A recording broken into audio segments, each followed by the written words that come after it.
Some of the foster parents, they have their own kids, so and then they get these kids from the system, and they treat them differently than they do their own kids, you know. They would introduce us as, these are my foster kids and these are my children, so it kind of stood out that we were foster children. You know, I didn't think that was fair at all. And then they'll be looking down at us like, oh, these poor little foster kids. It's like I'm always the other one, the poor one that should be grateful that he's living under my roof. I mean, every placement I lived at, that's always their comment. Just be thankful you're living here, you're not on the streets. And tell you the truth, I prefer the streets. They said that they considered me their daughter, but I wasn't included in anything. I had to take over the dishes and the chores more than her other children did, and it upset me. First and foremost, if you're gonna be a foster parent, treat that child like it's your child. So what if it's not your child? Don't bring them into your house and have your own children there and treat one different than the other. Kids know that, and that hurts them even more. Just treat them like family. Treat them like you want to be treated. If you're going to be a foster parent and you say that you're going to take on a child and you're going to love a child, then you need to do that like any other parent would do that. Every kid needs love and affection. Everyone. Give them space, give them time to get to know you, and ask them questions. Continue to ask them questions, even if they're really quiet and really shy. Just ask them how school went. Ask them if they need any help with homework. Is there anything they really like? Do they like baseball? Do they like swimming? And if you just listen and give them the opportunity to talk, dinner, bedtime, you know, just before a movie, after movie time, you know, it'll give you that, you know, that chance to just express yourself and let your child express themselves. So the relationship will last better because you'll have an open understanding.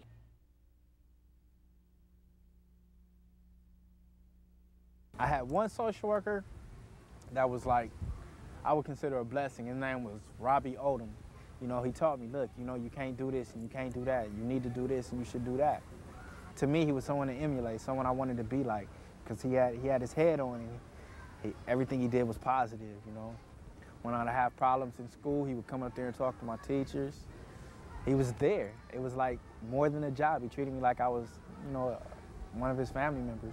My foster mother, my last foster mother, Deborah Spencer, she's helped me through a lot. She treated me as if I was her own kid in the sense that she wasn't a person that said, I love you every day, or you just give me a hug. I think I've only received 2 hugs from her, and she probably said I love you 3 times, but she taught me things that I would need to know to live in the real world. There are good foster parents out there, and I know other kids that found some. I found one foster parent, her name was Billy Wilder, and she was really good. She gave emotion, and not many foster parents do that, and she gave me hope. Really what it was is that I wasn't just a nobody's kid. I could be somebody, and I could be part of a family, and I could be loved. The current foster family that I live with now, I consider my mother and father because they have been there for me. And I started calling them mom and dad about 1.5 years after I lived with them. And it was one day we were outside just at the pool, and I was trying to get my foster mother's attention.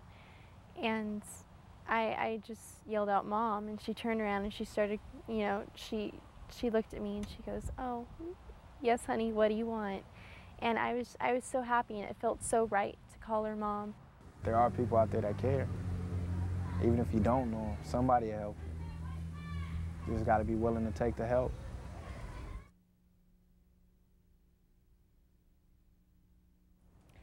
A family to me is a support. A family is unconditional love, and a family can be one person, a family can be 2.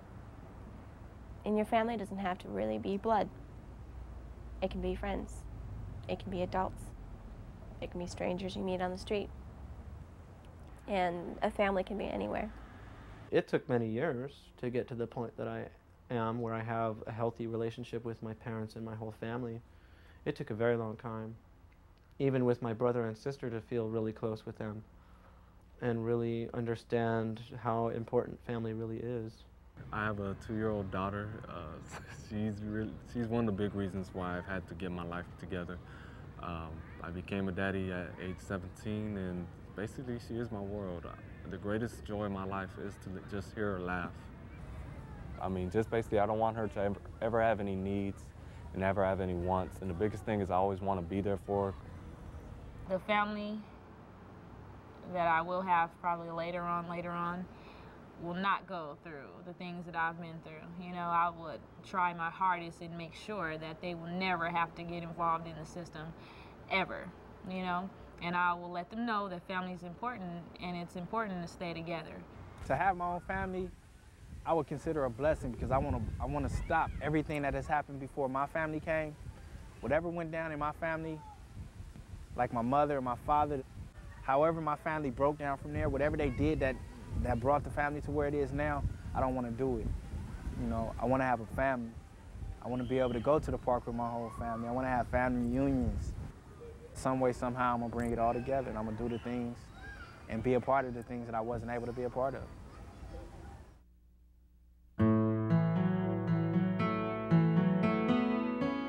You think about emancipation's first day you get into foster care, even if you're 3 years old, because that's when you get out. That's when you're free. You don't magically just detach from, 18, bam, you're out there. You know, I can maintain my own bills. I can clean my own body. I can clean my own house. But I still need, like some kind of, I guess it's love. It's just flat out just love. That's all that you need, is you need love. This is a big step. Am I gonna make it? So that's kind of what I was worried about, because I was so facilitated, you know? Everything is taken care of, and doctor's appointments, everything, bills, all that stuff was done for me. So, and we didn't really get a chance to do it for ourselves. But I always knew in my heart, I'm gonna make it regardless, because I'm a strong person. I've thought a lot about becoming a foster parent, and I want to become a foster parent because I want to help. And I know a lot of children that all they want is to have somebody to love them and to take care of them, and I want to be able to do that for them. Every one of us has a story, and I mean, we're not bad people, we're not. We might be looked at that way, but it's really not true, and that's the thing that really makes me sad about society, because it's like, we're your kids too. I'm the first step to get my family back together. I can't do it if I'm not doing nothing for myself. So as long as I keep doing what I'm doing, I got an opportunity, That's what I'm striving for. I want to be successful in life. I don't know exactly what it is. I just don't want to be on the streets. I don't want to be the dope man. I don't want to be an OG gang member. I want to be a brother, or a father, and a son. Those are my ultimate goals. Before a foster child, I always walked with my head down. I was ashamed, I was nervous, I was scared of who I was. But being a foster child has brought my head up, has made me realize that I have the potential to be a pretty awesome person. And I have the potential to go out there and conquer the world. And I have the potential to just be everything that I've ever wanted to be.